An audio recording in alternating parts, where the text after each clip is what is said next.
There will be now an opportunity for silence prayer or meditation. We may be seated.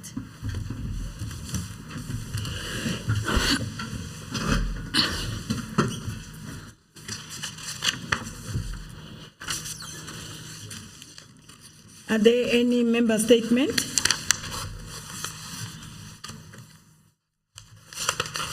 Honorable Chief Whip. Honorable Speaker, thank you very much. Let me take this opportunity to greet you and greet the Premier in absentia, the members of the Executive Council, the members of the Provincial Legislature. I can see our friends, the media are there, and the members of the public. Honorable Deputy Speaker, I rise to render a statement on behalf of the African National Congress in appreciation of the Giba Communal Property Association, which is still running effectively and have plans to support young people in agriculture around the Hazyview area. The banana producing farm on the Giba Communal Property Association in Hazyview was acquired, Honorable Speaker, through the land restitution program in 2003, and it's continuing to improve the lives of the community members adjacent to the farm. The Giba Community Property Association is part of the Presidential Infrastructure Program, and more than 500 beneficiaries have inherited the highly productive agricultural land that produces bananas, lychees, avocados, and macadamia. Honorable Deputy Speaker, the Presidential Infrastructure Program has helped a lot of surrounding villages such as Gamachiga, Mahushu Trust, and other communities which are benefiting from the agricultural land through livestock grazing, mostly employment, especially in harvesting season. One of the greatest programs the association has had is to create platforms for local youth to venture into agriculture. And this is done through the Fortune 40, where they learn about farming, which ranges from planting vegetables, growing bananas, managing piggery, and chicken farms. As the ANC, Honorable Deputy Speaker, we pride ourselves with such a program which intends to deal with poverty, unemployment, and we appreciate the Presidential Infrastructure Program and the Department of Agriculture in ensuring that our people benefit from such a program. We want to encourage more members of our communities to follow suit and learn from this property association. Thank you very much, Honorable Deputy Speaker. Thank you. I don't see the leader of government. I don't know whether he's connected virtually. And if not so, Honorable Manzini, can you come in?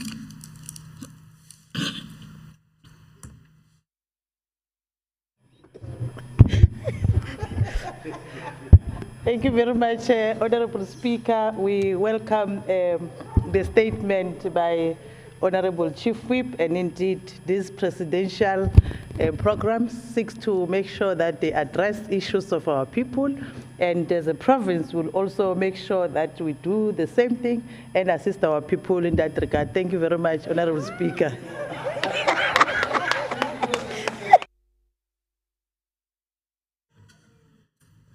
Thank you, Honorable Manzini. Any statement? Deputy Chief Whip.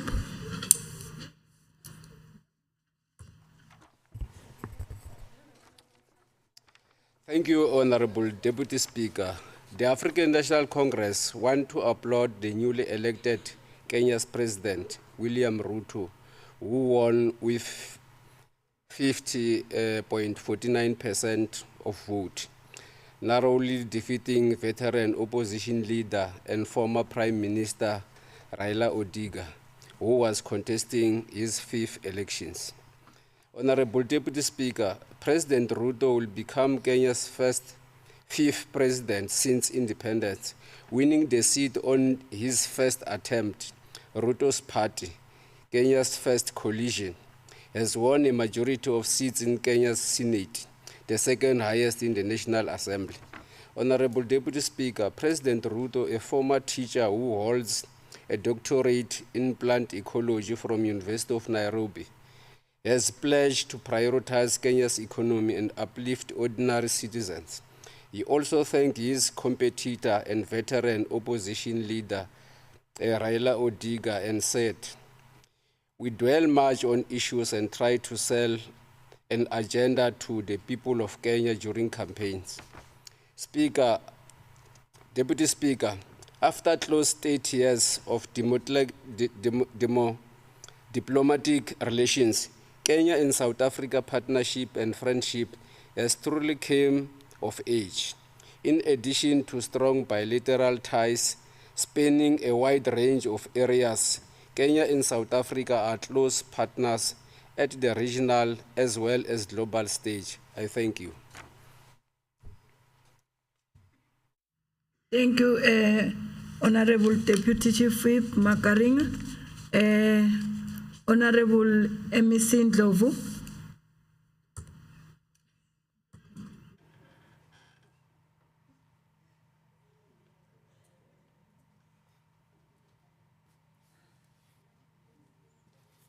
Yeah, thanks, Honorable Deputy Speaker. I would have been happy if you should have called me to deal with the first statement on land restitution.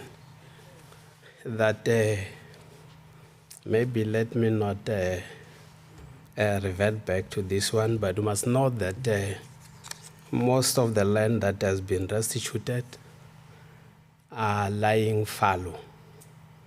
So if we have a CPA like this one, that they will work the land, which is too expensive. In agriculture, you spend more to make profit. So we welcome this CPA and wish that we can transfer skill from this CPA to other CPAs that are fighting every day. In Africa, we have taken a decision, all of us, that will want ballot paper to work and that elections should be credible. So we're happy that in Kenya we had credible elections, and we hope that all political parties are going to accept the outcome of the elections. Ballot paper should work in Africa, no longer use of guns. Thanks. Thank you. Any member statement, Honorable Nyembe?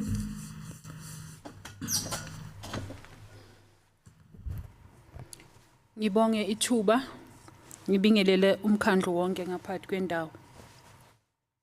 Madam Speaker, on Thursday last week, 2 Steve Tshwete local municipality employees were shot and killed, allegedly by the security official contracted there. According to the information, the 2 employees attached to this ANC-led municipality were shot and killed while exercising their rights to protest for better and decent wages. These 2 departed employees, together with their colleagues, were harassed, manhandled, and eventually shot at. Madam Speaker, this country comes from a very sad past with a history of shooting and killing of innocent black people, especially when gathering in this fashion. And with the dawn of democracy in 1994, one would have thought that such act of brutality would be the thing of the past. But sadly, we are experiencing the ugly scenes of the past even today under the ANC-led government. This incident takes place in the month of August, where the country is still observing and commemorating the 10th anniversary of Marikana massacre, where 34 mine workers were shot and killed in the ANC-led government police services. Madam Speaker, we are told that only one security official has been arrested and charged with the killing of innocent employees, and this raises eyebrows and unanswered question, because we believe that the said security official didn't act alone. What is even more worrying, Madam Speaker, is the fact that the provincial government is quiet on this matter as if nothing has just happened. But in the same vein, we are not surprised at the silence by the government, especially the Department of Cocta in the province, because the ANC-led government is known for its violent nature in resolving issues and disputes. We would like to call on the ANC-led government to honestly reflect on themselves and the perception which gives rise to brutal tactics. We are of strong view that the MEC responsible for local government, Honorable Mandla Ndlovu, must issue a public apology on behalf of the municipality and government.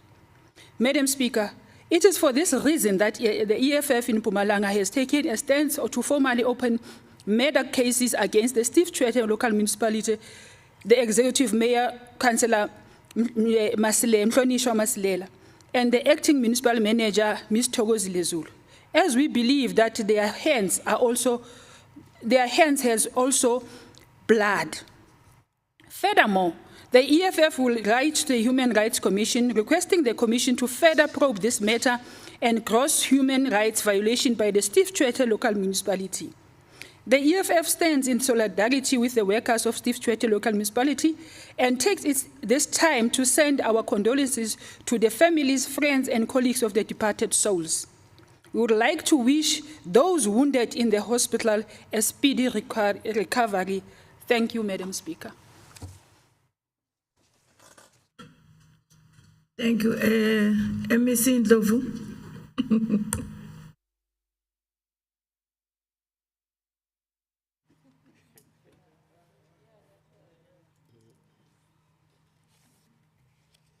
Yeah, thank you, Honorable Deputy Speaker. Let me indicate that it is unfortunate that we had this incident in one of our municipalities. The pains of these families are also the pains of the department. We have been interacting with all the role players in Steve Tshwete from Monday. We want to thank the Office of the Minister that they also deployed technocrats to come to the province to assist us to deal with this problem. We met with all the role players, starting from Troika. We met with Troika. They gave us an explanation of what happened. We met with the management. We met with all role players in Steve Tshwete. Even yesterday, we were engaging with SAMU. We agreed in principle that on the 4 demands that they were making to the municipality, one on the withdrawal of the security company, we agreed that we are going to support the withdrawal of the company. We also accepted as a department that we are going to deploy an acting that will go to Steve Tshwete and invite all the role players to the table. As an organization, we believe in dialogue. There was no need for the acting municipal manager to stop the dialogue in that municipality.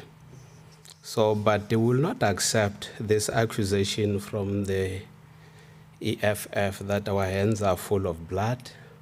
Our hands are not full of blood. I know that you are making reference of Marikana. One day we'll engage about Marikana. We know what happened in Marikana. But it seems as if you are forgetting that also in Marikana, there were police officers that they were killed in cold blood.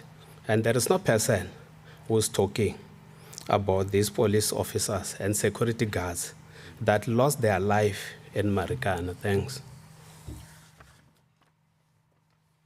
Thank you, Ms. Ndlovu. Honorable Stolle.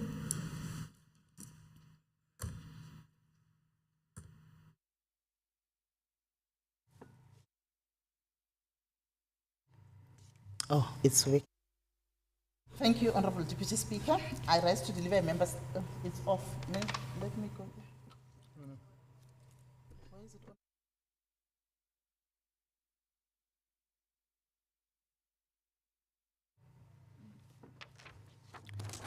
Okay, thank you. The world of digitization and technology. I rise to deliver a member statement on behalf of the Democratic Alliance, noting that the DA conducted an oversight at Sunfield Home Fortuna in Dipaleseng, and we are extremely concerned that the 6 people who live there and have different kinds of disabilities are faced with an uncertain future. Honorable Deputy Speaker, it is extremely concerning to note that the department gave instructions to its offices in the Dipaleseng area that all Sunfield residents must relocate to similar homes, their family members or society by the end of September 2022.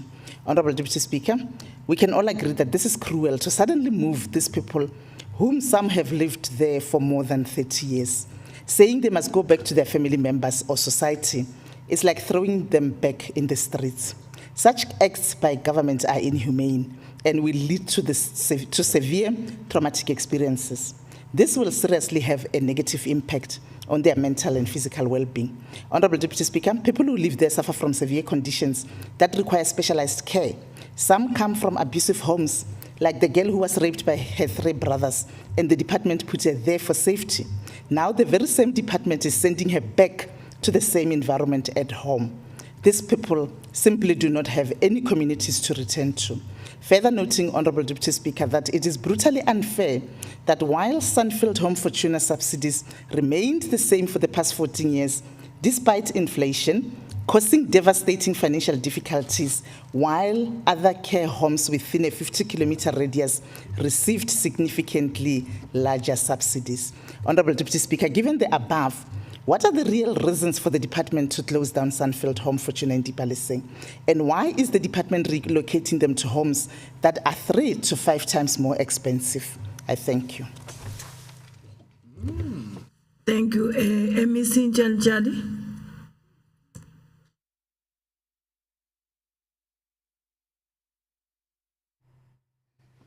Thank you, Honorable Deputy Speaker, and greetings to honorable members. We note the statement by the Democratic Alliance.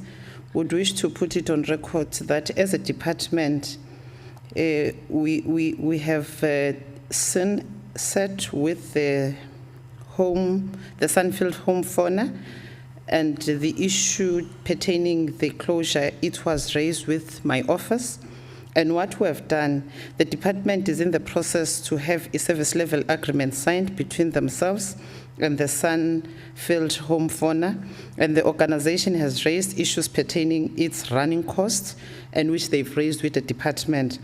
But also there was an issue of the budgetary constraint that we have raised, which as a department we've since requested funding from Treasury, and we know that there were some budget cuts when we're faced with also the COVID-19, and we've requested that in terms of the Treasury to assist us, but the department has further committed to the process of requesting for funds from Treasury, and also making sure that we engage and find an amicable solution so that the services that we're providing there in terms of your elderly, all those vulnerable groups that are in the home, they are being saved. And we want to put it on record that also as the MEC would be visiting that home, so that we don't leave matters to only administrative matters, but we comply and make sure that we can rescue the home. Thank you very much.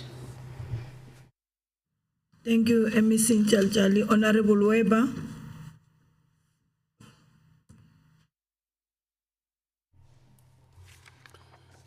Madam Speaker, I take this opportunity to greet my friends and to greet those who prefer to be my enemies. I don't think that there are some of them. It was in the lift when we were on our way to the chamber here that I was informed that the Honourable Leader of the DA is celebrating her birthday today. And it was in lighter vein that I told her that had she not been in opposition party, I would have given her a kiss.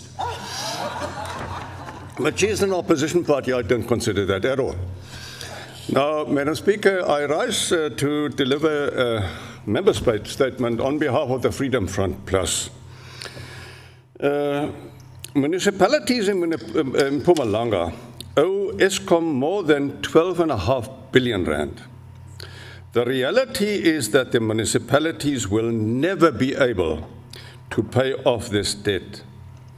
We are already beyond the point of no return because the ANC has allowed its debt to Eskom to become like a credit card with no limit. In any situation, when the limit on a credit card has been exceeded, the holder of that credit card will receive a message saying, declined, limit exceeded. This does not happen with the Eskom debt. Eskom does not send municipalities a notification saying, limit exceeded, declined. Perhaps if it did, municipalities will know exactly how much they owe to Eskom and can act accordingly. How is it possible that Eskom's bill can run up with no end in sight? Why has the government allowed this debt to become so out of control? When Eskom has reached the end of its capacity, it's not the municipal council that suffers the consequences, but the tax-paying, electricity-paying, bill-paying private citizens that is left in the dark. Now, the Freedom Front Plus strongly recommends, and please listen to this, the Freedom Front Plus strongly recommends that the provincial legislators creates a facility to completely take over the municipality's Eskom debt and to impose a limit to the amount that a municipality can owe. We also suggest that all collections of payments for services be managed by an external body, so as to avoid the conflict of interest of a party who needs to campaign for votes and has to collect payment for services from the very people on whose votes it depends. What we have learned from the perpetual debt to Eskom is there needs to be a ceiling of all possible municipal debt, not only that of electricity. It is time that the ANC realizes that public funds are not endless. It is time that the government learns to minimize its debts instead of constantly operating in the red. It's time that the ANC receives a message saying, declined, limit exceeded. I thank you, Madam Speaker. Thank you, MEC Ndlovu.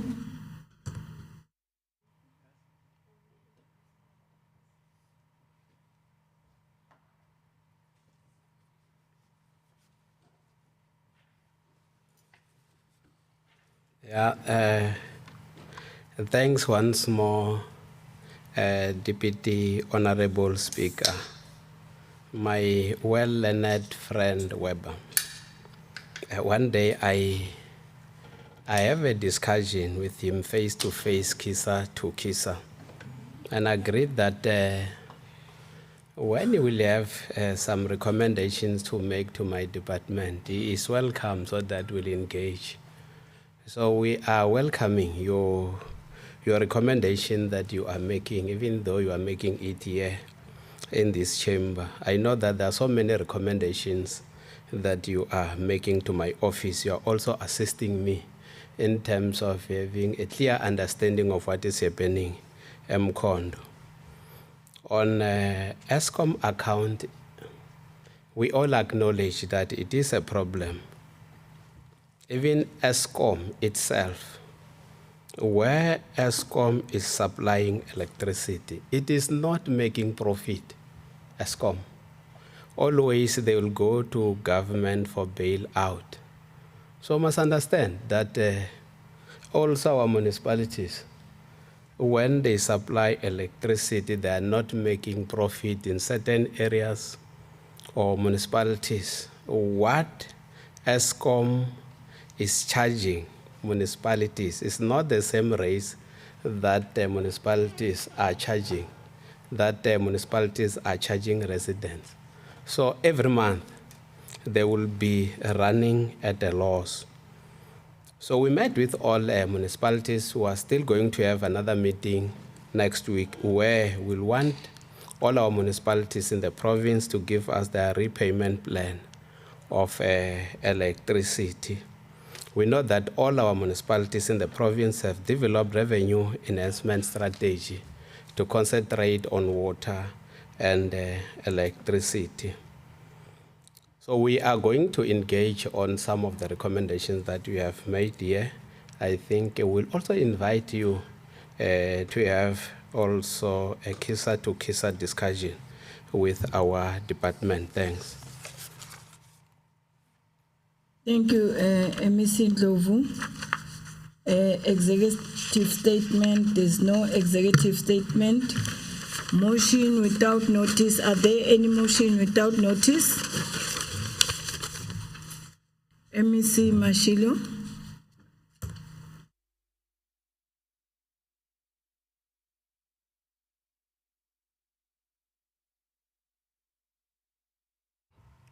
Yeah, the real kisa-to-kisa.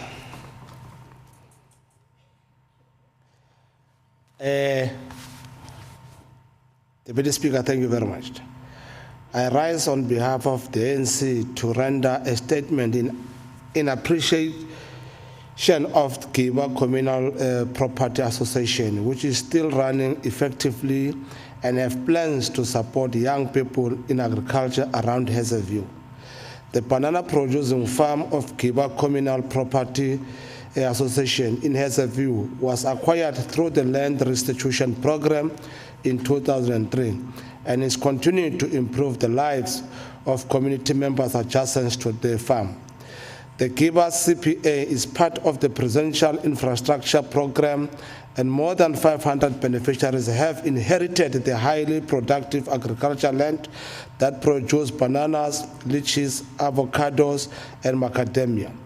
Deputy Speaker, the Presidential Infrastructure Program has helped a lot of surrounding villages such as Machiga and Mahushu Trust. Communities are benefiting from the agricultural land through livestock, grazing, mostly employment, especially in harvesting season. One of the greatest programs the association has had is to create a platform for local youth to venture into agriculture, and it's done well. Through the Fortune 40, where they learn about farming, which ranges from planting vegetables, growing bananas, managing piggery and chicken farms. As the ANC, we pride ourselves with such program, and we intend to deal with the poverty and unemployment. And we appreciate the Presidential Infrastructure Program and the Department of Agriculture in ensuring that our people benefit from such program. I so move. Thank you, Honorable Mashilo. Unfortunately, this motion was tabled in a form of statement by Honorable Makaring, and we've dealt with it. Any motion without notice? MEC Manzini? Thank you, Honorable Speaker. I rise to move a motion without notice on behalf of the African National Congress to congratulate the women who have occupied high positions during this Women's Month, noting that the following women have taken the following positions during August. The Executive Mayor of Nkoma's local municipality, as appointed during this month, And also the Constitutional Court has for the first time in history appointed a woman, Judge Mandisa Maya, as a Deputy Chief Justice.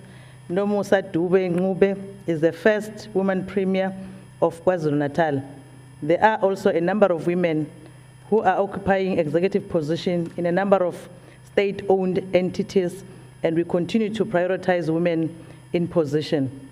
I move that this August House congratulate Letimbo Goto for taking up this huge responsibility and with faith that they will execute their duties with diligence. I so move. Thank you. The question before the House is whether we agreed to adopt the motion as tabled by Honorable Manzini. Agreed. It's so agreed. Any motion without notice? Honorable Grobler. Thank you, Honourable Deputy Speaker. Let me just also, before I start with my motion without notice, congratulate the leader of the Democratic Alliance in Mpumalanga with her birthday. Thank you. It is her birthday. Can we just applaud maybe, please, Speaker? It's a rare opportunity if you're in a sitting to have your birthday. So it's nice. We can make it nice. Deputy Speaker, I rise to deliver a notice without motion on behalf of the Democratic Alliance, noting that the local municipality of Steve Tshwete have been affected by severe strikes for the past 11 months by the administration. This affects service delivery on all levels: renewal of licenses, removal of refuge, transfer of title deeds, attendance to infrastructure damages, and everyday issues that residents and councillors need to address with the administration are some of the worst affected services. The negotiations has gone back and forth for the past year, with staff returning to work only to strike again with new demands. Honourable Deputy Speaker, further noting that this is a direct result of the ANC's lack of commitment to separate party and state. A precedent was created in September 2021 when the ANC could not take a proper stance because they had to ask the same workers to canvass for them for the local government elections in 2021, which happened shortly after in November 2021. Further noting that the ANC is showing very poor political leadership in this matter by not taking a stern stance against the illegal strike, the damage of public property and the waste of resources by these workers. This situation has deteriorated to such an extent that frustration culminated into physical confrontation, which in turn led to the loss of lives, which is very unfortunate. Honourable Deputy Speaker, I therefore move, firstly, that this House notes the death of the administrative staff due to these confrontations and send our condolences to the families who lost loved ones. Secondly, for the ANC leadership to step into this matter and provide political leadership to find a solution for the strike to be ended, for the town to be cleaned up, and for services that are being paid for by the residents to be rendered again. Yes, I so move. Yes, definitely, yeah. Thank you. The question before the House is whether we agree to adopt this motion as tabled by Honourable Grobler. Agreed. It's so agreed. Next motion, if there's any motion, Honourable Njanjali. Thank you very much, Honourable Deputy Speaker. As the ANC, we wish to move a motion without notice on the coronation of the Zulu King, King Mrs. Zulu, which was conducted over the weekend.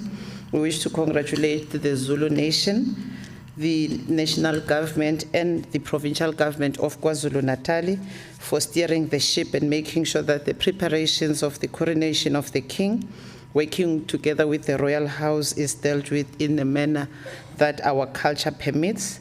We wish to wish them well as they steer the ship in leading the Zulu Nation. I so move. Thank you. Thank you. The question before the House is whether we agree to adopt the motion as tabled by Honourable Janjali. It's so agreed. Any motion without notice? Honourable Weber. Madam Speaker, the aim of this motion is to prevent the recurrence of the Life SMME disaster which we know about. Madam Speaker, 37 disabled residents of the Sunfield home Fortuna for physically and or mentally disabled persons in the Palising local municipality will possibly be evicted from the only home they know at the end of September. This is the information that we've received, and I'm reacting on that. Therefore, I hereby move on behalf of the Freedom Front Plus that this controversial decision, as has been informed by the Department of Social Development, is reconsidered, and that the department increases its monthly government allowance. The home currently has 70 residents, of which 37 receive a state subsidy of 2,200 Rand per month. Although the costs associated with supporting such a resident amount to between 5,000 and 7,000 Rand per month, this amount has never been increased in the last 14 years. After Sunfield recently asked for an increase, the department replied that these 37 residents should instead be transferred to other institutions, and this is what is alarming if it is true. Many of these residents have no family. Sunfield Home Fortuna, its resident and staff are the only family they know. Most of these residents have lived here for more than 20 years and have nowhere else to go. It is a shame that the department refuses to increase this paltry amount, especially considering that the department has been underspending on this program since 2015. I so move, Madam Deputy Speaker. The question before the House is whether we agree to adopt the motion as tabled by Honorable Weber. The motion is defeated. Notices of motion. Are there any notices of motion? Madam Speaker, point of order. Honorable Chief Whip. Madam Deputy Speaker, we have tabled only 4 motions without notice. It's only 1 remaining. And from the ANC, we have 1 motion without notice. The rules require that we should table 5 motions without notice. Considering that the statement read by Honorable Mashilo was misplaced. Thank you.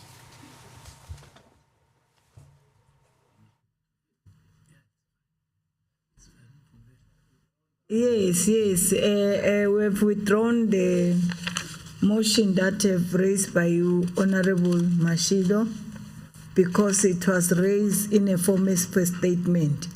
Are there any last motion without notice? Honorable Shongwe? Oh, okay. Honorable Stolle? Thank you, Honorable Deputy Speaker. The rules say when we start with motions or member statements, we raise our hands and you recognize the person that will be presenting that motion. We don't present motions and withdraw them and then say we've got a last-minute motion. That's not how the rules work. They did not have that motion before this motion was defeated. So, which means that we can just bring motions in here in case one of the motions is not acceptable. Can you quote the rule so that you should have quote the rule? Which rule is saying that? I'm not finished, Honorable Deputy Speaker. And what I'm saying is the Deputy Chief Whip is saying that you must allow another motion because that other motion was sent back. I want him to show me where it says that.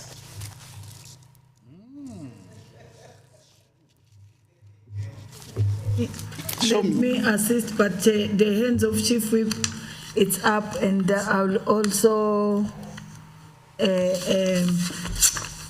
say something. Chief Whip. Honorable Deputy Speaker, what I've said is that Honorable Mashilo read the statement that I have read because unfortunately he arrived late after I have read the statement. And as such, he read the statement as a motion without notice. And that was recognized and he accordingly withdrew. So we have a motion without notice, which we have long prepared. It's with Honorable Shongwe. If Honorable Stole is not sure that we do have, we can give the motion of notice to her so that she reads it on our behalf, just to prove that we were prepared in advance in terms of that motion. So we have been counting, according to the rules and procedures, that yes, we need to sponsor 5 motions as a house in total. Thank you. Yes, Rule 83 of 8. It says we must provide the maximum of 5 motions. And if that motion was withdrawn, which means only 4 motions were tabled. So we left with 1. I was here all the time. I've never went out and I've observed all the proceedings. You said to Honorable Mashilo that motion was dealt with as a member statement by Honorable Makaringe. He did not stand up and say, formally, now I withdraw it. So which means that he presented it and you ruled that it is not applicable because it has already been dealt with. So you've already recognized 5 motions right now. So which means that he should have withdrawn it at that time. He didn't. He didn't withdraw it. So we can't take more motions from the ruling party just because they made a blunder with the first one. The rules doesn't work like that. Because it's a Women's Month, I don't want to disappoint you. Can you withdraw Honorable Mashilo?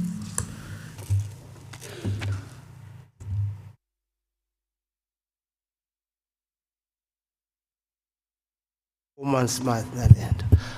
Well, indeed, Deputy Speaker, I will formally withdraw that misleading motion as a member statement. Thank you. Thank you, Honorable Shongwe. PT. Happy birthday, Honorable Leader of the DA, Honorable Sitol. Happy birthday. Honorable Deputy Speaker, on behalf of the African National Congress, I would like to rise and move a motion without notice for this House to wish Umama Gertrude Shope well on her 97th birthday. Umama Shope turned 97 on Monday, the 15th of August 2022. Noting that while in exile from 1970 to 1971, Umama Ushope was a secretary to the head of the ANC Women's League section, Comrade Florence Maposho. She then became the ANC chief representative in Lusaka, and in 1981 she was promoted to head the women's section and then became a member of the National Executive Committee of the African National Congress in 1985. Umama Gertrude Shope was elected as president of the African National Congress Women's League in 1991 after years of commitment to issues concerning women within the African National Congress and South African politics in general. Further noting that Umama Ushope belongs to a rare breed of women whose impact on the political progress of our country is yet to be fully appreciated. We thank and salute her for her selfless and sacrifices she and many other women made in the liberation struggle of our country. A warrior against gender oppression, a warrior against racial oppression, and a warrior against the oppression of workers. She lived a life in the service of all that was ideally loved in the domain of human experience. Honorable Deputy Speaker, I move that this House wishes Umama Gertrude Shope a revolutionary 97th birthday. Mama Shope once said that every generation has got a responsibility to know what its mission is. Mine was to liberate the country. what is yours? We thank her for all that she has done for this country and for this liberation. Thank you very much, Honorable Deputy Speaker. Thank you, Honorable Shongwe. The question before the House is whether we agreed to adopt the motion as tabled. It's so agreed. Notices of motion. Sorry. There's no.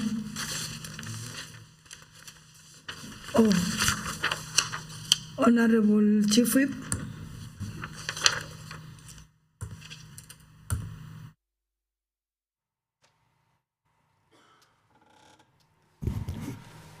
Honorable Deputy Speaker, I rise on behalf of the African National Congress to sponsor a notice of motion and request this August House to debate it in the next sitting of the House. The district development model was launched by President Cyril Ramaphosa in August 2019. It is aimed at ensuring coordinated action, planning and execution of service delivery programs across three spheres of government, which is the national, the provincial, and local government. It encourages collaboration between the different spheres of government on improving service delivery, cooperative governance, and building an ethical developmental state. Honorable Deputy Speaker, I therefore request this August House to debate guided by the following. Number one, how far have we gone as a province to utilize the district development model to cultivate a culture of patriotic citizenry by drawing on the participation of the organs of civil society, business, labor, and communities? Number two, how far have we gone in using the district development model to realize the objectives of the Mpumalanga Economic Reconstruction and Recovery Plan? Honorable Speaker, I so submit. Thank you very much. Thank you, Honorable Chief Whip. The motion is noted and will be dealt with accordingly. Formal motions. There is a formal motion in the name of the Chief Whip of the Majority Party, Honorable. There's a hand again. From Web. I think it's under notices. Honorable Weber, do you have notices of motion? Can you table that? Yes, I do, Madam Speaker. And I accept that it was only an oversight. I do not take any umbrage against that. Madam Speaker, I hereby move on behalf of the Freedom Front Plus that this House provides clear timelines and fixed indications of when a staggering number of critical vacancies in the Mpumalanga legislature will be filled. The provincial legislature has an unacceptable high number of vacancies in respect of HODs and CFOs. The Public Service Act and regulation stipulates that positions must be advertised and filled within a period of 6 months, and that an official may not be in an acting post for more than 12 months. Due to this lack of oversight, targets are not achieved and budgets are underspent. The filling of the accounting officers' posts is central to the creation and sustenance of stability in the functioning of government and the delivery of services within the province. I so move, Madam Deputy Speaker. Thank you, Honorable Weber. The motion is noted and will be dealt with accordingly. Formal motion. There is a formal motion in the name of the Chief Whip of the Majority Party, Honorable F.V. Mlombo, and I have speakers list in front of me. The first speaker is Honorable MEC P.V. Mkachwa, 10 minutes.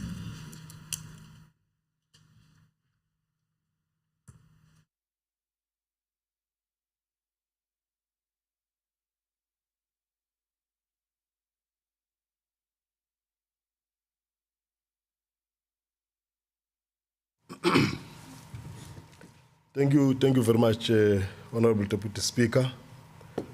Let me also acknowledge the Honorable Premier, Reflum Tsenitipan in absentia, colleagues in the Executive Council, Chief Whip and Deputy Chief Whip of the Majority Party, honorable members of the Provincial Legislature, ladies and gentlemen, good afternoon. Honorable Deputy Speaker, the debate is taking place during Women's Month, a very important month in our political calendar. And I want to send my gratifying salutations to all women out there. The role you played in shaping the struggle for liberation is part of the significant footnotes of history, and we will always be indebted to you. Honorable Deputy Speaker, in the implementation process of our Mpumalanga Economic Reconstruction and Recovery Plan, we are happy that the plan will be disproportionately driven by the SMMEs, especially those owned by women, youth, and people living with disabilities, as the productive forces in the realm of socio-economic development. In our quest to address all the challenges faced by SMMEs in the province, we have forged relations with all development finance institutions, and working hand in glove with the DFIs, we are resolving the existential problems of SMMEs. Informed by our continuous interactions with our SMMEs through the SMME roadshows, they have been raising challenges with regards to access to finance and other enterprise development support services. And our partnership with the DFIs has been of great assistance for these SMMEs who are operating in the township and rural economies. Strategically, when we host the SMME roadshows with different municipalities, the DFIs provide services to SMMEs on site during the occasion of the event, and this has been of great help to many SMMEs in the province.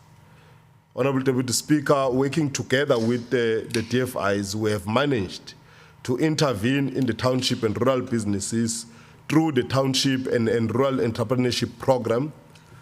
This is an empowerment program which supports informal, macro, and small enterprises and cooperatives in the rural and township economies with a view to promote their participation in the mainstream economy.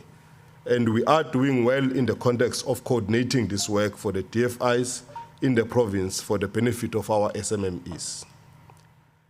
The ANC-led government made strategic interventions in the tourism sector, a sector which we characterize as a goose that lays the golden eggs for our provincial economy. Working together with MTPA, 10 million rands was dispersed to SMMEs operating in the sector after they were significantly impacted by the pandemic, and this is over and above the non-financial support we are continuously availing to the SMMEs. And since the approved Black Industrialist Policy in 2015, in the province, working together with the DTIC, we managed to support a few Black industrialists with capital investment and business development to start and expand their businesses. And in April this year, together with my team from the department, we visited operations of some of these Black industrialists with a view to conduct post-funding assessments.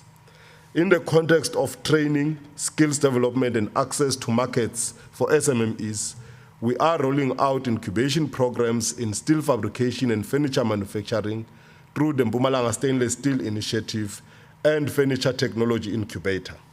We are also intending to collaborate with the University of Mpumalanga and our TVET colleges in ensuring that SMMEs have sufficient skills and training on business management and development. Ours, Honorable Deputy Speaker, is not all talk but action. We are also providing strategic support to LED units in municipalities across the province, and we are assisting them in the implementation of the red tape reduction strategy aimed at reducing the regulatory burden of businesses in municipalities. This will allow us to extricate our SMMEs in the informal sector from the conditions of informality and allow them to grow into big businesses.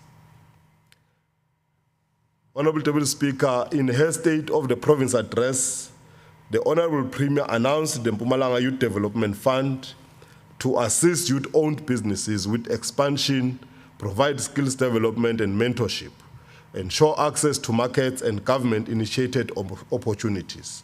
To this date, 68 million has been dispersed, benefiting over 407 SMMEs across the province.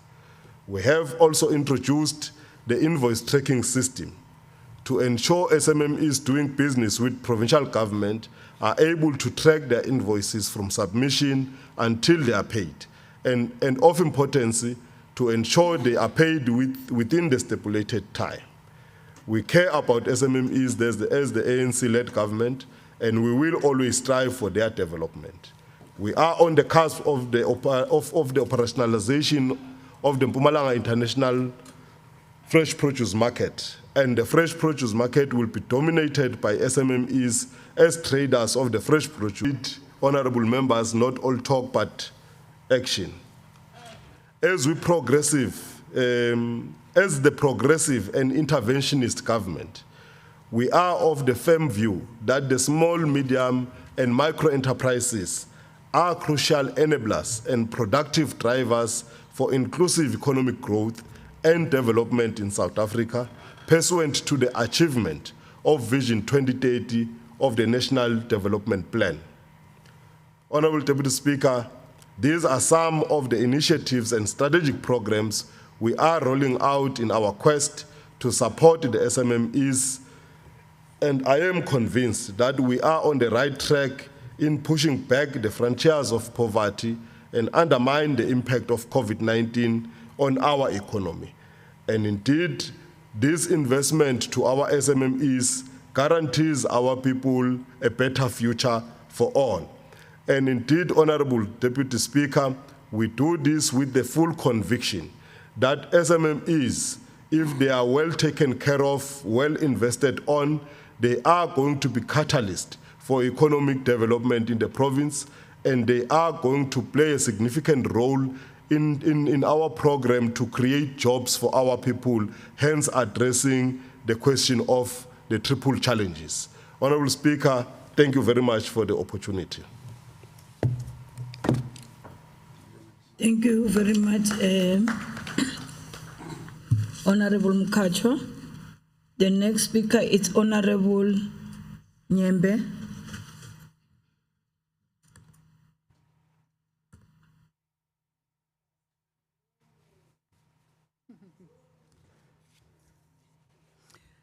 Honorable Deputy Speaker and honorable members of the House, the EFF is of a view and firmly believes and support the notion that small, medium, and micro enterprises are the lifeblood of South Africa and this province's aiding economy.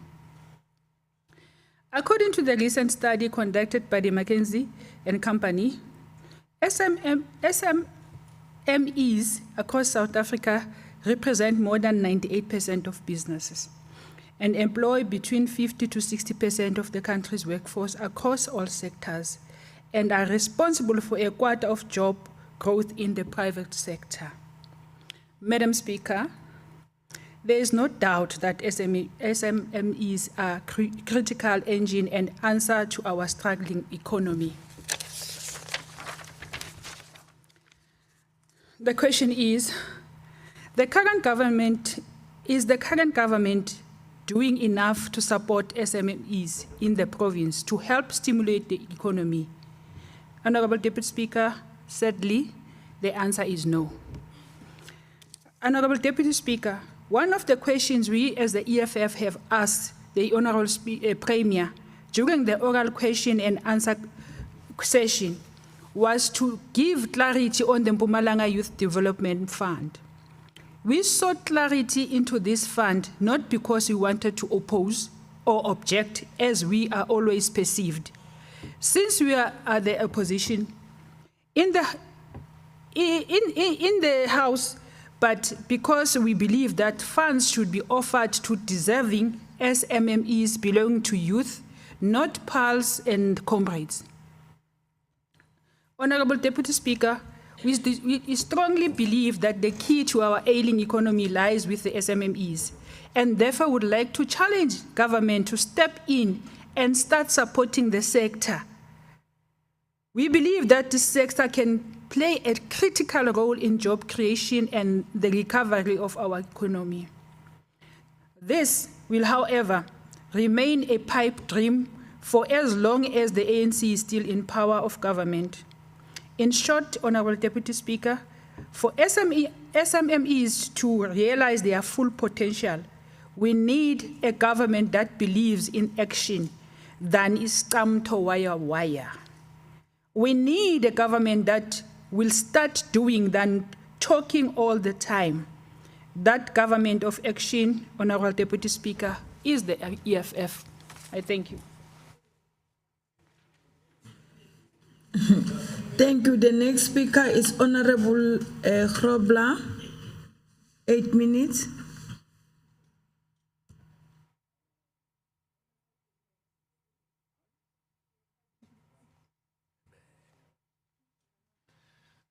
Thank you, Honourable Deputy Speaker. Honourable Deputy Speaker, it's a bit ironic for me that the motion that was tabled was actually tabled by the ANC. This ANC that's been in governance for more than 25 years, and after 25 years of implementing their mandate and implementing their policies and implementing their ideas, they've got a great token of having the highest unemployment rate ever, highest expanded definition of unemployment ever. So it's really funny for me that we want to speak about opportunities and creating opportunities for small, medium and micro enterprises, and it's brought by the party that's actually failing the masses out there in creating these opportunities. There are a few things that actually influences the opportunities that SMMEs have. And firstly, and I think that's way broader than just the policies regarding economic opportunities, but that is service delivery and the means that you give people to open up businesses. Honourable Deputy Speaker, it's really shocking that poor service delivery in all government departments are crippling South African businesses and impeding the growth of this specific sector. You know, we can speak about it and I'll elaborate on it a little bit more, but something like load shedding, something like poor roads, something like red tape really hampers the development of small businesses. Although the South African SMME sector is a crucial contributor to job creation, the degree of support provided by all spheres of government to this sector has thus far been unacceptably inadequate for these businesses to be successful. Sustained growth and viability in startup SMMEs conducting businesses in South Africa are undermined by bureaucracy, over-regulation, inconsistent electricity supply, and a severe lack of the proficient government support. You know, we're not even making it easy for people to comply with the law. Small businesses, in many cases, need licenses for their vehicles. We make that difficult for them. If you take something as simple as that and make it difficult for somebody to comply with the law, how do you actually help them to open up a business and to run a small business? Local economic development and a high quality of government support for small businesses are crucial if South Africa wants to broaden economic participation and reverse its unemployment trend. Deputy Speaker, I can speak for hours on end about Mega, and that's the entity that we use in the province that's got the mandate to create opportunities for our entrepreneurs and the SMMEs. But Mega is just a money drain and a money pit for politically connected individuals, and we are seeing that every day in the projects that are not finished, the projects that are not implemented. And every day there's more and more evidence of Mega not fulfilling its mandate. And as the Democratic Alliance, we've called on the disbandment for Mega for many years, not because we've got something against Mega, but because of the fact that they're not fulfilling their mandate and they're not making a difference in the lives of the residents of this province. Further to that, we all know about the Mpumalanga fresh produce market, which is boasted about a project that should create opportunities. Together with the fresh produce market, there's the two agri-hubs, the one in Kondo and the other one in Dr. J.S. Morocco. Deputy Speaker, we've spoken about these projects in the province. The fresh produce market is way over date of delivery. The agri-hubs, both of them, we've been to them as committees, we've been to them as individual members, we've been to them many, many occasions in the past 8 years which I've been part of this House.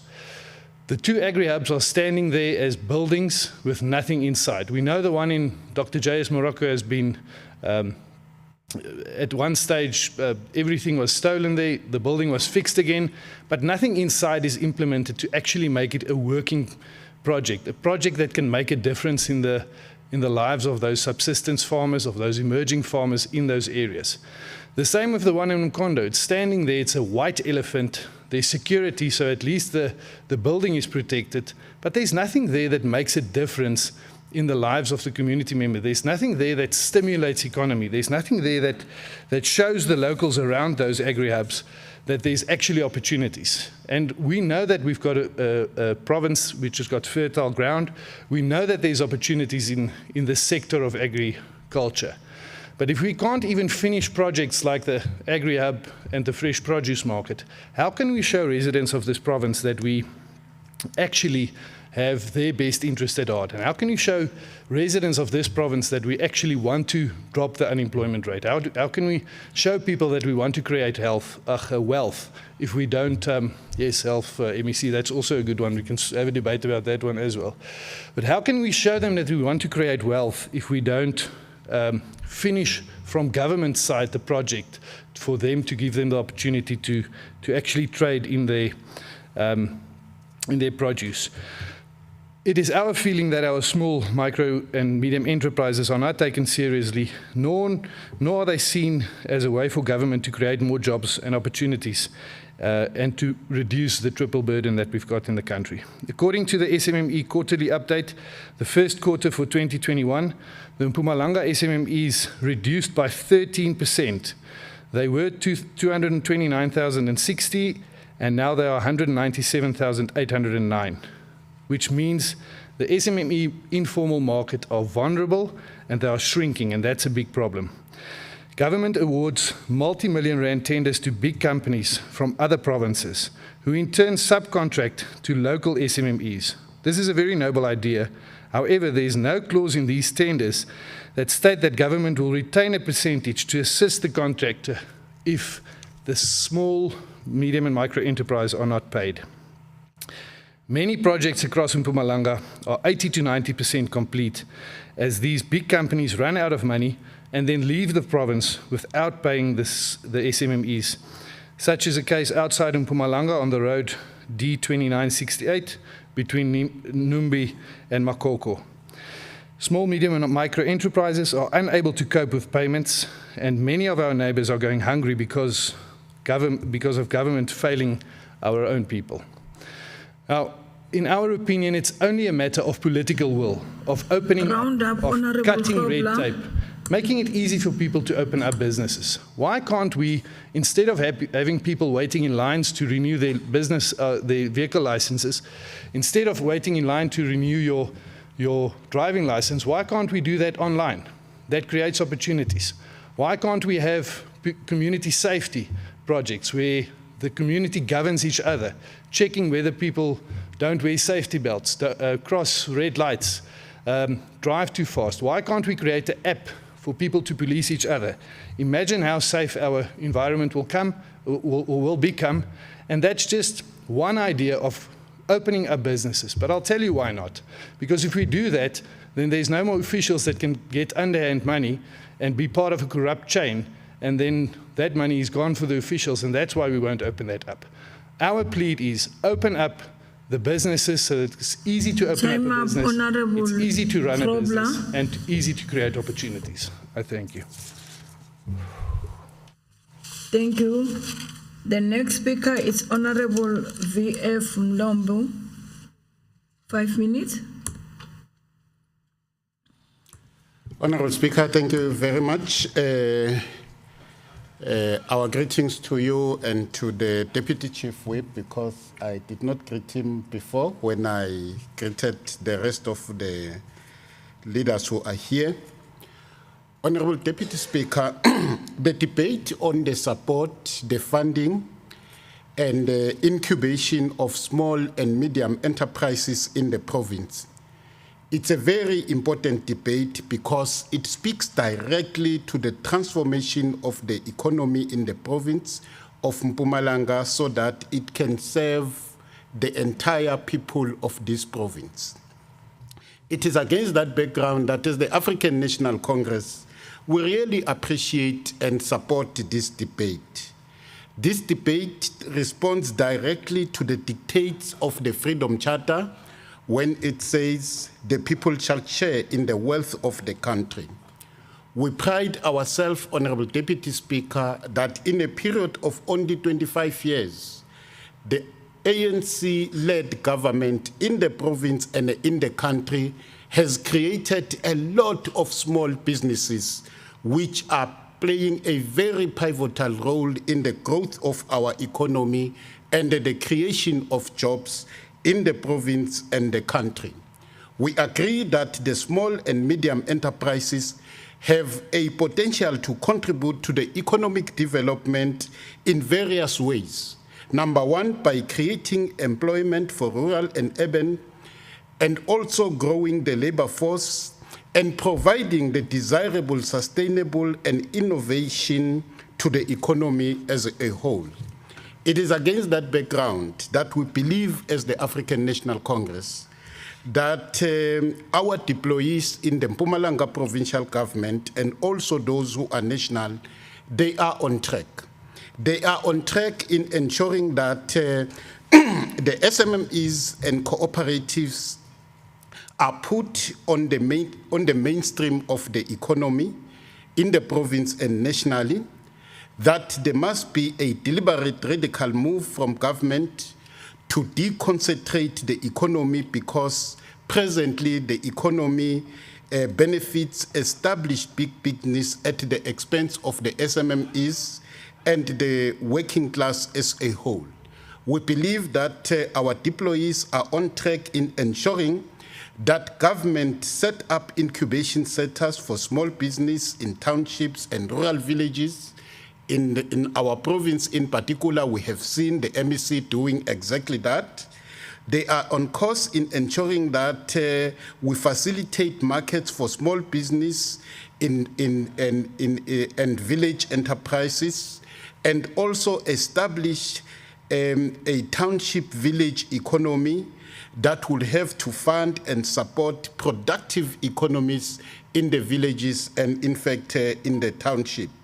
We are on course as the ANC government in ensuring that we expand the campaign to stop illegal trading in township and villages, much of which we believe that it's conducted by foreign nationals.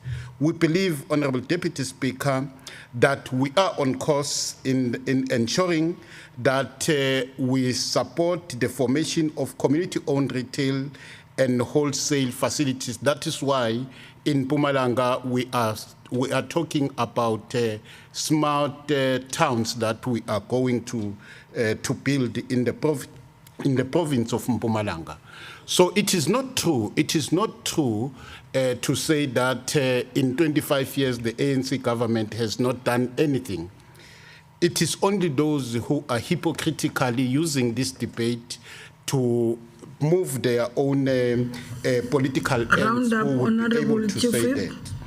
So we are happy that in our province we have got an MEC who has prioritized these issues.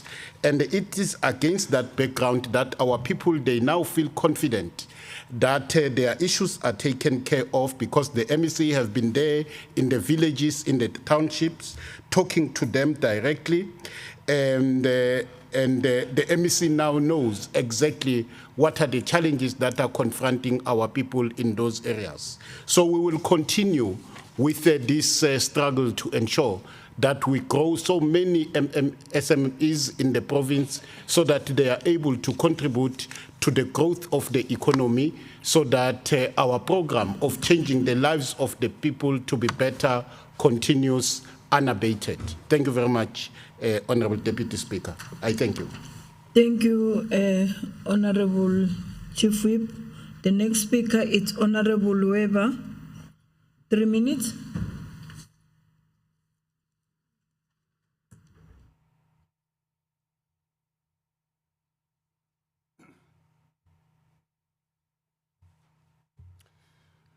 Madam Speaker, I've been listening very carefully to the debate this afternoon. It is an exciting debate. We agree on many points. Unfortunately, we are not in total agreement about what we should do to get a thriving sector of small businesses.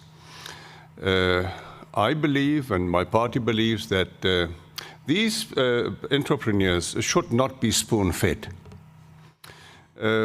My experience is that those who really make it, those businesses who are really successful, they are the business with people who have the ability within themselves. You must have the correct jockey on the horse to win the comrades, to win the Durban July. And therefore, we believe that in order to have success, in order to create a thriving small enterprise community, we must have less government, not more government. We must have less restrictions, not more restrictions. We must have less red tape, not more red tape. Therefore, Madam Speaker, I agree with most of the things that have been said, but I would believe that in order to get a thriving small enterprise economy, we must leave that to the entrepreneurs themselves and have less regulations, and only for those who have the potential to really make a success, support them, not those who are spoon-fed and start something which will never realize. I thank you, Madam Speaker. Thank you, Honorable Weber. The next speaker is Honorable Lakshmi Narain. 5 minutes.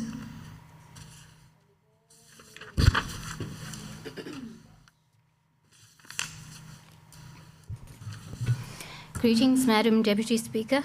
The African National Congress believes that small, medium and micro enterprises has a pivotal role to play to contribute to the growth of the economy and the full implementation of the Mpumalanga Economic Reconstruction and Recovery Plan. The African National Congress believes in SMMEs because they make it possible for people who earn the lowest income in society to gain access to economic opportunities, a central activity of resolving social challenges and a pillar in job creation. Creation of wealth is one of the key factors around the world of poverty alleviation, through private sector playing its role. It is an accepted fact that SMMEs contributes positively in reduction of the unemployment rate because of their labor-intensive nature.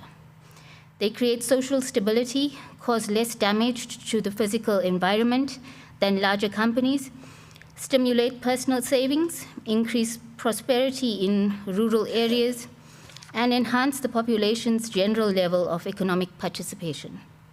Honorable Deputy Speaker, noting the positives which can be delivered by SMMEs, only if heeding the call made by the Honorable Premier when she declared ensuring that all departments eliminate bottlenecks and pay valid invoices within 30 days, providing relief funding to SMMEs and implementing the Mpumalanga Tourism Recovery Plan.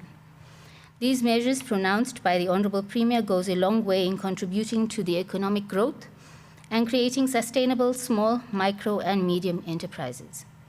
Of particular interest, Madam Deputy Speaker, is that the National Development Plan envisaged that by 2030, SMMEs will contribute 60 to 80% to the GDP increase and generate 90% of the 11 million jobs created in the country. Therefore, we need to intensify our support as government towards the SMMEs and implement all resolutions and programs meant for their expansion. The World Bank report on inequality in the South African and assessment of South Africa customs, released on the 9th of March 2022, states that, I open quote, South Africa is the most unequal country with the world, with race playing a determining factor in society where 10% of the population owns more than 80% of the wealth, close quote. Other experts believe that with a well-cultivated SMMEs can help reduce this inequality.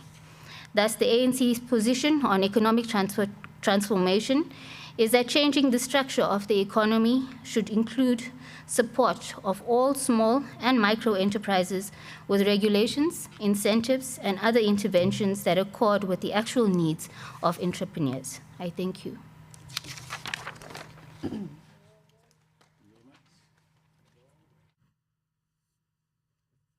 Thank you, Honorable MEC Lachminarain.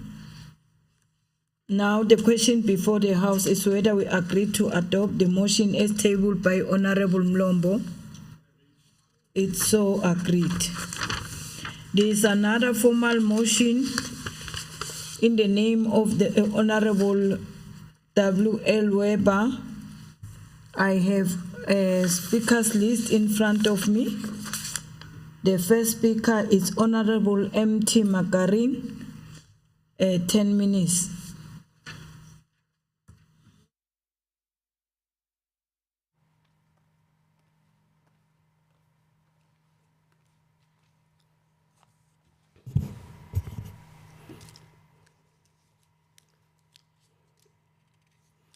Honorable Deputy Speaker, members of the Provincial Legislature, members of the Executive Council, distinguished guests, and community members present here, I greet you all. It is indeed a great honor for me to be accorded an opportunity to debate on the rehabilitation of mines and the significance of mines whilst taking care of environmental degradation, the health well-being of communities living closer to those mines. Nongonoko wo pfuxeta migodi wu vile na mbuyelo lowunene eka miganga laha ti-project ti katsaka ku kula ka ikhonomi hikwalaho ka ku kuma vatirhi na switirhisiwa laha tikweni laha migodi kumbe mayeni wu nga kona. Nongonoko wa ku tlhela wu endla leswaku ku va na ku antswisiwa ka rihanyo na vuhlayiseki bya miganga. Nongonoko wo pfuxeta wu hunguta khombo ra leswaku vanhu na swiharhi va hlangana na ti-fiber ta asbestos leti ti humaka eka ndhawu leti asbestos a yi ceriwa eka yona. Ku na vuvabyi lebyi va ka kona loko vanhu va hlangana na asbestos, ku nga asbestosis, pleural disease, na cancer ya mahawu. Nongonoko ku tumbuluxiwa ka mitirho i xin'wana xa swilaveko swa nkoka swa project ya ku pfuxeta emigodi. Leswi swi hoxa xandla eka swin'wana swa swilo leswi rhangisaka emahlweni swa kungu na nhluvukiso wa rixaka. Honorable Deputy Speakers, members of the legislature, the mining industry plays a vital role in the growth and development of South Africa and its economy. Since the earliest discoveries of minerals in the region, this rich endowment of mineral resources has been a key driver of South Africa's social and economic development. Mining continues to be one of the most significant sectors of our economy, providing jobs, growing our gross domestic product. Honorable Speaker, vumbiwa bya Afrika-Dzonga na milawu leyi humaka eka byona yi lemuka xiave xa nkoka xa switirhisiwa swa ecology na timinerali eka ndlela ya nhluvukiso leyi akiweke ehenhla ka matirhiselo ya vululami bya vaaki ya mbango na hi ndlela leyinene ya ikhonomi ya switirhisiwa leswi. Xana ke hi nga hluvukisa njhani switirhisiwa swa hina swa timinerali na ecology ku kurisa ikhonomi ya hina, ku tumbuluxa mitirho yo tala na ku antswisa vuhlayiseki bya vanhu sweswi na le ka nkarhi lowu taka. Ku teka xitoko xa leswi hi nga na swona na laha hi nga kona swi hi pfumelela ku va na vuxiyaxiya na ku teka swiboho leswi nga na vutivi mayelana na vupulani bya matirhiselo ya misava ya nkarhi lowu taka eka swikalo swo hambana eka ndlela ya kahle ya ku kula ya Afrika-Dzonga. Mimbuyelo yo hambana ya le ku humeleleni ku katsa na swihlawulekisi swo tala swa matirhiselo ya misava, ku engetela ku langutela ka vaaki swi vula leswaku ku pfuxetiwa ku lava ku endliwa hi mpimo lowu nga ta seketela matirhiselo ya misava lama tirhaka endzhaku ka migodi eka swiphemu leswikulu swa tindhawu ta migodi. Matimu ya matirhiselo ya misava lawa ya nga tirhiki ya tekiwe tanihi enough, kumbe sweswo a swa ha ri tano.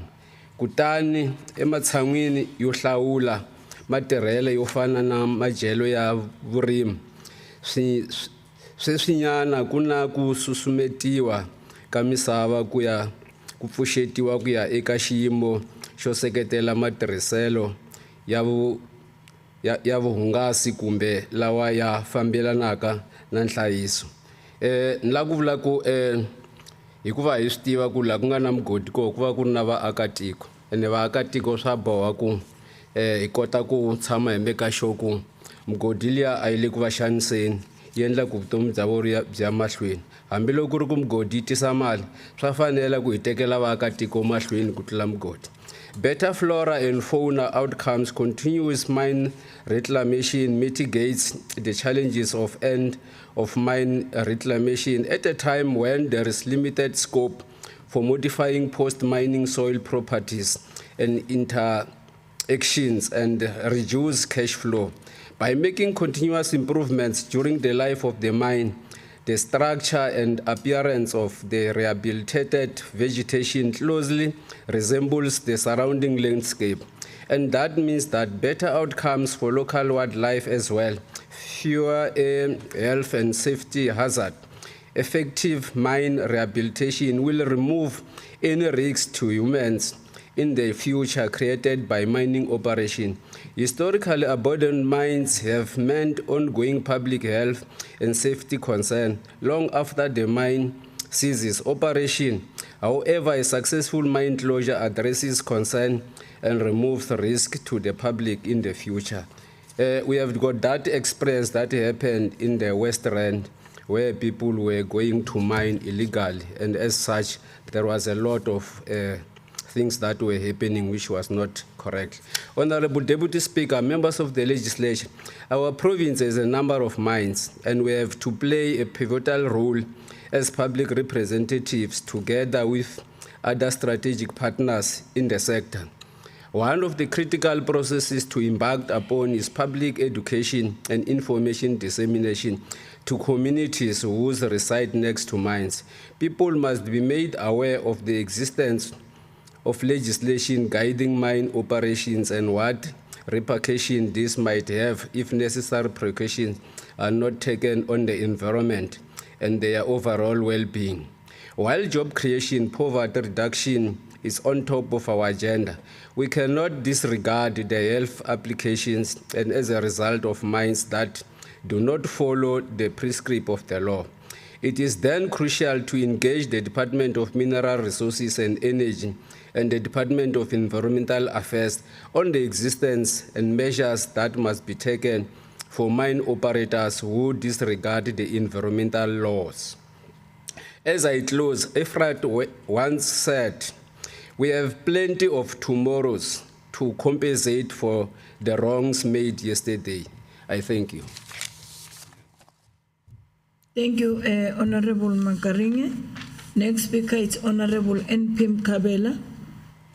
8 minutes.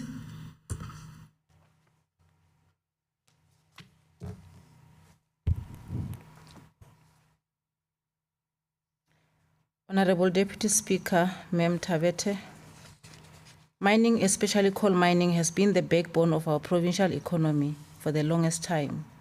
Not only had coal mines been providing our masses with employment opportunities, but had over the years been meaningfully contributing towards the growth of our economy. Mpumalanga coal mines contribute and produce over 80% of the country's total output, making this province the largest coal producers. Honorable Deputy Speaker of the House, it is common knowledge that this province is dependent on mining and tourism as economic drivers. Sadly though, Honorable Speaker, Deputy Speaker, there are significant environmental impacts associated with coal mining and use.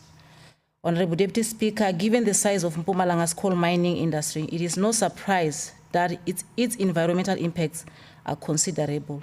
It would be unrealistic to expect any industry moving nearly 300 million tons of product each year not to have some impact.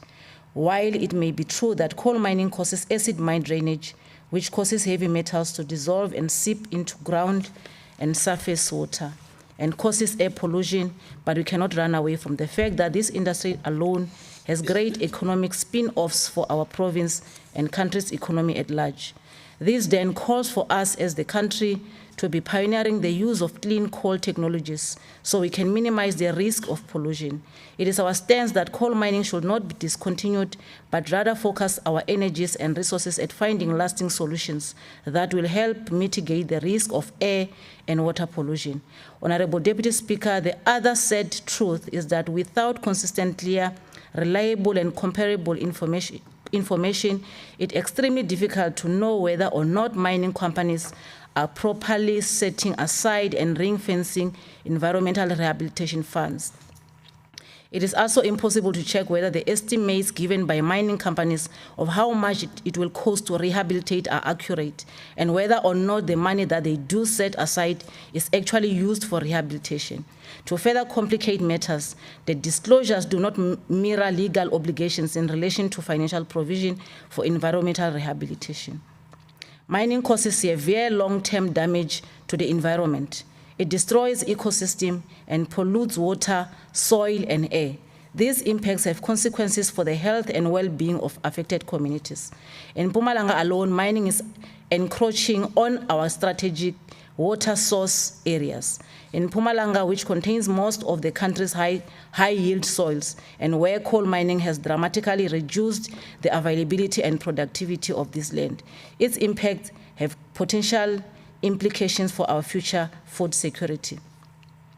Mining is also increasingly being permitted near to or in protected areas and environments, including national parks and reserves, which will negatively impact our tourism industry. It is therefore crucial for mining companies to mitigate and rehabilitate negative environmental impacts. This is expensive, but by law, in accordance with the polluter pays principles, the mining company that caused the environmental impacts must pay these costs. It is clear from situation on the ground that the rehabilitation is often not happening at all. Our landscape is littered with unrehabilitated mines, in addition to operational mines which simply fail to comply with rehabilitation obligations. The following scenarios are common and are facilitated by the failure of the DMR to enforce financial provision regulations and to allow public scrutiny of the process for calculating and transferring environmental liabilities. Madam Deputy Speaker, there are companies which do fully comply with their legal obligations to rehabilitate, but it is difficult to ascertain whether this is the case for any given mining operation. This is because we cannot easily tell how much money is held for rehabilitation, where and how it is held, who administers it, who has access to it, how it is spent, who calculates it, and how it is calculated. But be that as it may, we would like to applaud those who actually take time and contribute towards rehabilitation of our environment. I thank you, Honorable Deputy Speaker.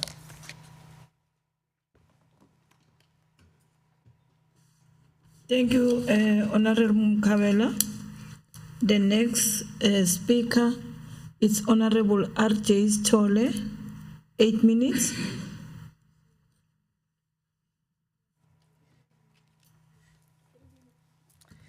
Thank you, Honorable Deputy Speaker. You know, ever since I've been in this legislature, today is the first time that I'm allocated so much time. And I had to learn to speak fast because I'm always either given 3 minutes or 2 minutes. So now that today the Honorable Chief Whip of the Majority Party decided to be generous and allocated us 8 minutes and 10 minutes and, so I will do my best to utilize that time. Thank you very much. As we debate the disregard of the environment when mining groups are awarded areas to mine, I do believe that here in Mpumalanga there's a complete disregard for current legislation, the environment and the residents of the province, as residents are subjudicated to a lack of land rehabilitation once mining operations end, acid mine drainage and extremely high levels of air pollution. Honorable Deputy Speaker, towards the end of 2019, I was following rather a scary story, and this centers on a decision taken to award mining rights in a protected environment in the province. The Mabola Protected Area was established in 2014 based on the biodiversity of the area, the presence of freshwater reserves, wetlands, and grasslands. However, despite it being a protected area with formal protection under the National Environmental Act, Protected Areas Act 57 of 2003. What I find extremely concerning in this case is the reluctance of this provincial government to let this issue go and leave this area a protected environment. Honorable Deputy Speaker, in July this year, Human Rights Watch revealed a report titled The Forever Mines, Perpetual Rights and Risks from Unrehabilitated Coal Mines in South Africa. In this report, it was shockingly revealed that there are more than 6,000 mines which are abandoned, and the fact that the rehabilitation rehabilitation trust fund, which is given by prospective mining houses, is too little. It was noted further that the management of Imbabala coal mine reportedly offered 600,000 to rehabilitate the environment in Wesselton Township near Emelo. However, 14 years after the mining house left, it was assessed that the cost to rehabilitate this area was around 450 million. This is part of the reason why a large number of children lose their lives in unfilled holes and trenches in this municipality. In addition to the above, many communities are often plagued by illegal miners once mining operations end, and there is a lack of security. Taking a look at Sabi, Barberton, and parts of Emalahleni, you find that residents and tourists are terrorized by illegal miners, and crimes such as theft and murder remains exceptionally high in these areas. In areas like this, we need a strong police presence to serve as a deterrent, and not just only when atrocious crimes occur.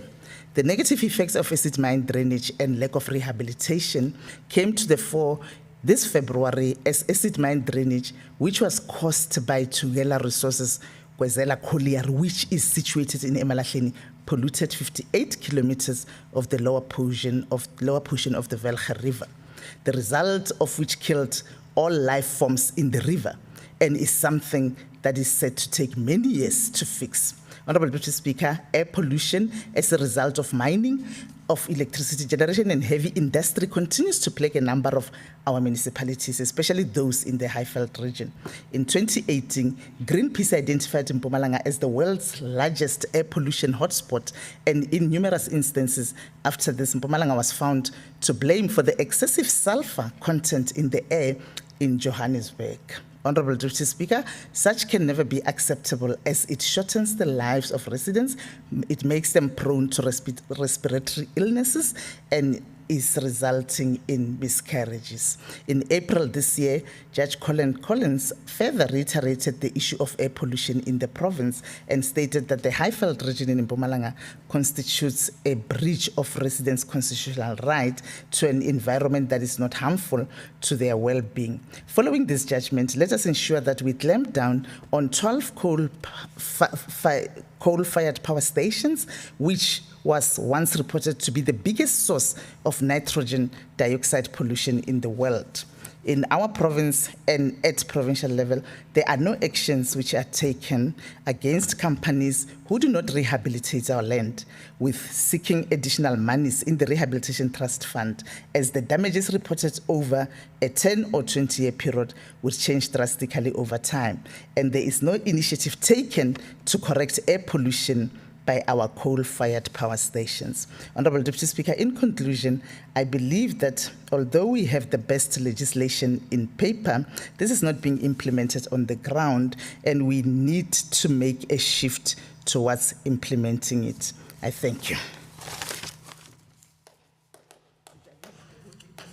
Thank you, Honorable Stole. The next speaker is Honorable MEC Jali. 5 minutes.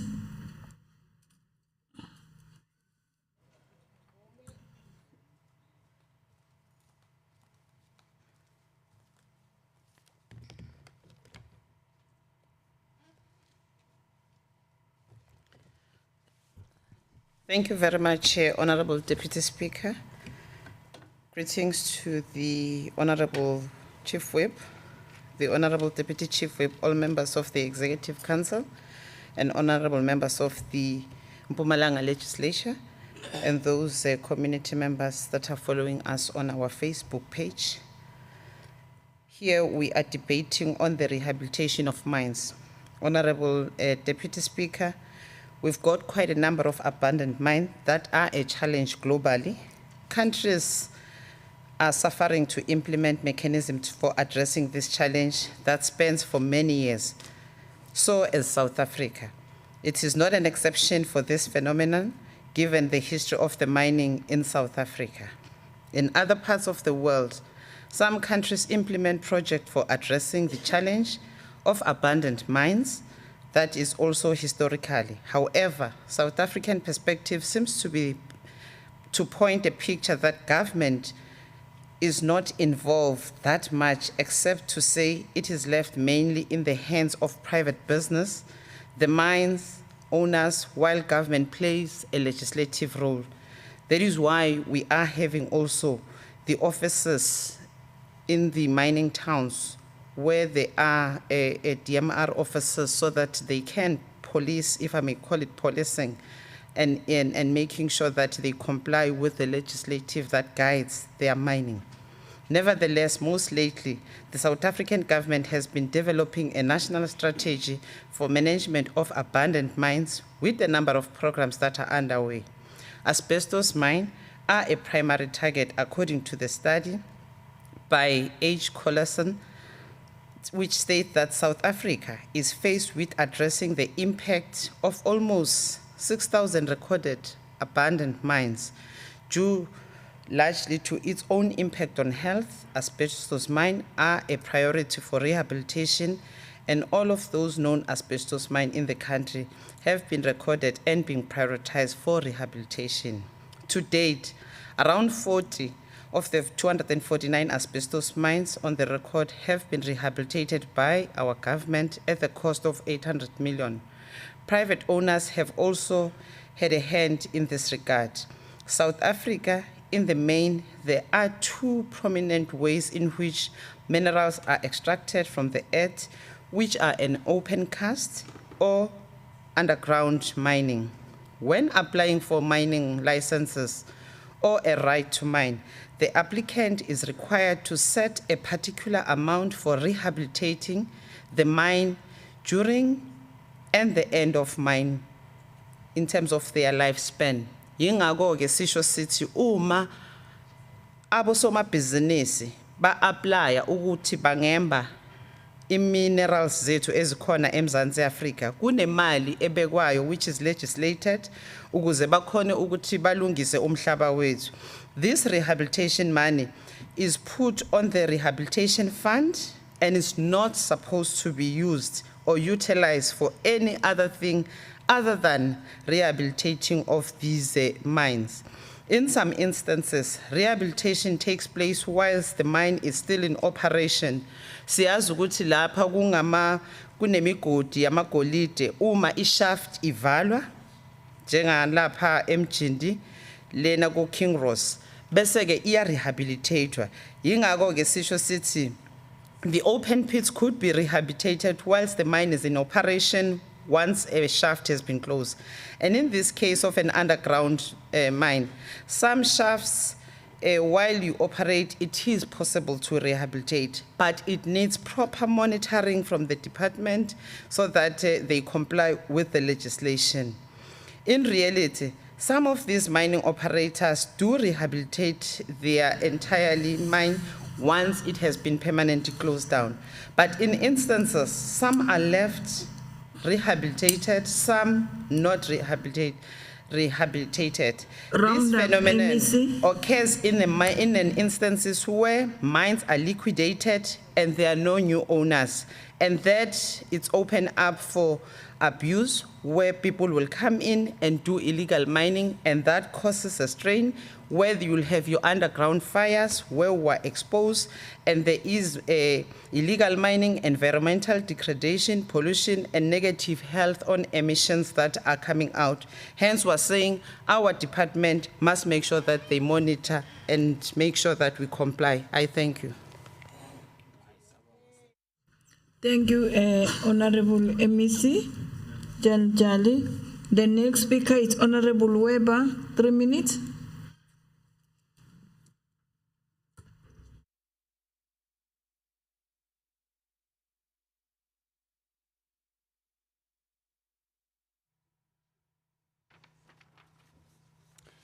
Madam Speaker, there is an anomaly here. It was a draft resolution put to the House by the Freedom Front Plus, but I'm given the opportunity to react after people have reacted to my draft resolution without even knowing what I have to say. I find that as an anomaly. But, Madam Speaker, I hate reading a speech, and it should be prohibited here. Everybody should speak from the cuff, because then we know what they want to say. But I want to react to some of the points that have been made, because it seems to me that we are in total agreement. I've listened especially to the freedom fighters. We are also freedom fighters. And then the speech from Honorable Mkhabela was excellent, was absolutely excellent, and I'm in total agreement with that. But I want to point out certain points that must be pointed out to you.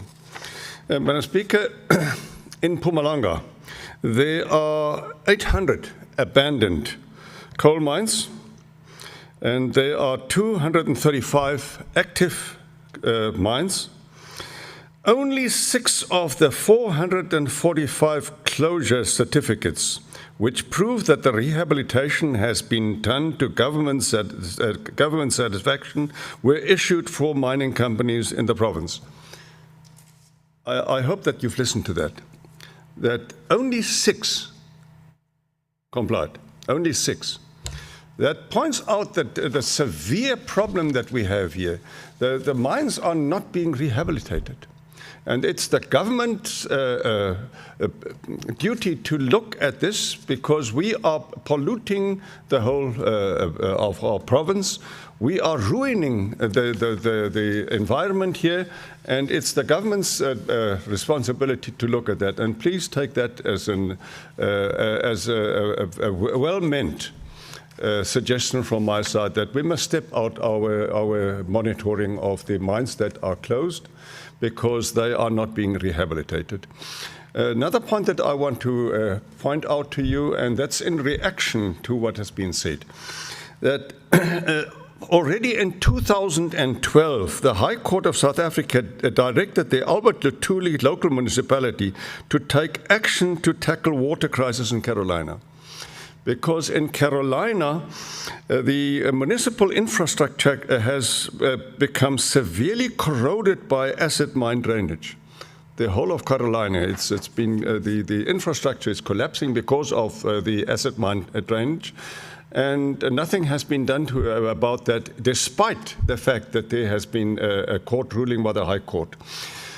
Madam Speaker, Madam Deputy Speaker, we are in agreement that that should be done. We are in agreement of the problems that we face in this respect. What I plead for, that we do something about it, and that's up to the government to do that. I thank you, Madam Deputy Speaker. Thank you very much, Honorable Weber. The next speaker is Honorable S.K. Mashilo, MEC. Over to you, 5 minutes. Gabonga, Deputy Speaker, and greetings to members. One item has brought this legislature together is this item of the rehabilitations of the mine. Indeed, I agree with honorable members in their debate. Mpumalanga are one province that has got too many mines. But therefore, we must equally agree that this mine, over a period of time, they have created a number of jobs in this country, and which it was well and good. The question is, as they were creating jobs, what else were they creating? We all agree that we're equally creating the health hazard which we are faced with today. The next question is, what must we do? I think this legislature together must be common to say, is there a committee can be established in assisting to get this matter be driven forward? Throwing stone to government is not going to assist, but what will assist, since we are all paid by this legislature, is to bring the ideas that can take the matter forward. Because we all agree that there is a health hazard. We've got a number of mines that they are not being rehabilitated, as correctly said by Honorable Weber in terms of the statistics. And those mines, after that, they cause what Honorable Mchalinchal said. Illicit miners, they come into forth and create this illegal mining, and the problem comes in. Over and above, I think it's important as well to begin to look in a small scale. Why can't a license be issued to small miners? In some of these mines, which are said to be old and said to be no longer resourceful, they are resourced to the small miners as part of job creation on the topic that we have dealt with earlier. We can as well respond to that matter, which I think as a province we are running out of employment, and indeed the poverty is growing. So those are the issues, in my view, Deputy Speaker, that we must all look upon, because Malahleni is one area where we've got some of the mines which are underground burning. I agree with Honorable Njalinja that as we are doing business, as we are doing mining, the other side, let's rehabilitate. We don't have to wait until the end of the production is done. We can able to save a lot of resources, at the same time create employment, which we need it at most as the province. Thank you very much, Deputy Speaker. Thank you very much, Honorable Mashilo. Now the question before the House is whether we agree to adopt the motion as tabled by Honorable Weber. It's so agreed. The Secretary shall read the first order of the day. Order number 1, report of the Portfolio Committee on Health and Social Development on the oversight visits conducted at Kwamhlanga and Witbank Hospital in Kangala District on the 20th and the 29th of June 2022, Department of Health. I'll now call upon, it's not the chairperson, Honorable Mlombo will come in for the chairperson of the Portfolio Committee on Health and Social Development. Thank you very much, Honorable Deputy Speaker. On behalf of the Portfolio Committee, I present the report for adoption by this August House. Thank you.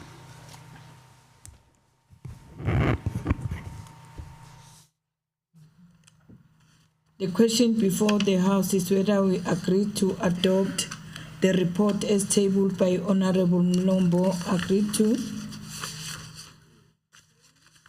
So agreed. The Secretary shall read the second order of the day.